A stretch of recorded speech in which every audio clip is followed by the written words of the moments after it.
and in the Galleria, and there's oil and gas capital of the world.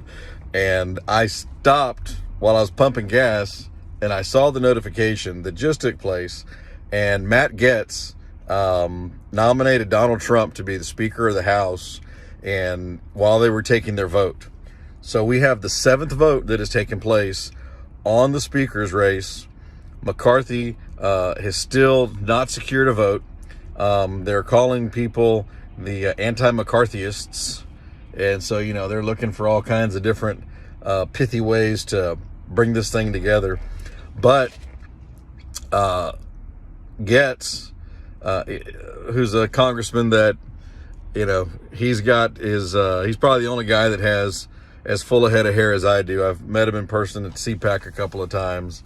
And anyway, funny guy. But in the process of this, he had the wherewithal to go in there and nominate Donald Trump, knowing that by saying his name, he's not doing anything to give the vote to McCarthy, but he certainly is doing something to raise the noise and raise the attention to this speaker's race. If you look at the different things that they are negotiating, that McCarthy is negotiating on, you can see there's a lot of things that, man, make a lot of sense. And I think that McCarthy is probably feeling for the last couple of days what those of us that have been involved have been feeling for quite a long time. And even those of you that are just, innocent bystanders, if you will, you're not involved in the political world at all. But you still feel the punch, you still feel the bite and the sting of the decisions they've been making and what's been taking place.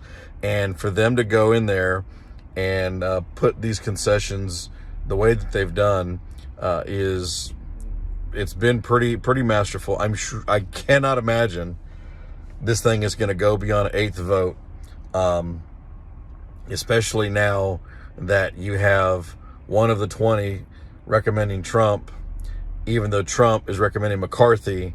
And you've even got, people like like Sean Hannity going after Bobart, the congresswoman from Colorado, last night for not packing it up and taking it home, as she put it from the floor yesterday. So stay tuned. As the world turns, we'll continue to move. There is a lot that can still happen, a lot that is happening. I guarantee you, these last 3 days, what's been happening is going to be of epic proportions, and I guarantee you they will probably make 3 movies out of this. One of the things that I found that was probably the most interesting was Maxine Waters telling a Republican, just shut the hell up and vote for McCarthy. And Jeffries, the nominee for the Democrats, went on there, and he went on to do a press conference, and he went on to say that, in the past, all these different people have gotten along. And he said, he said, and Nancy Pelosi got along with John Boehner. And so he went through all the different people that have held this position, and he started with Henry Kissinger and Ronald Reagan, and it was hilarious when he got to that point, and how he really just made the case for exactly why we want there to be healthy, robust debate, conversation. We do not want business as usual. We want the people's work to get done. We want the people's will to be listened to and adhered to. But we have to make sure that we, the people of the United States, are winning. I mean, we've got, I'm just east of Houston, there's an area that has nearly 100,000 illegal aliens in one area. 100,000. A congressman, generally speaking, with the amount of people that they have, we're talking about additional congressional seats that are moving into Texas and the United States overnight. So stay tuned.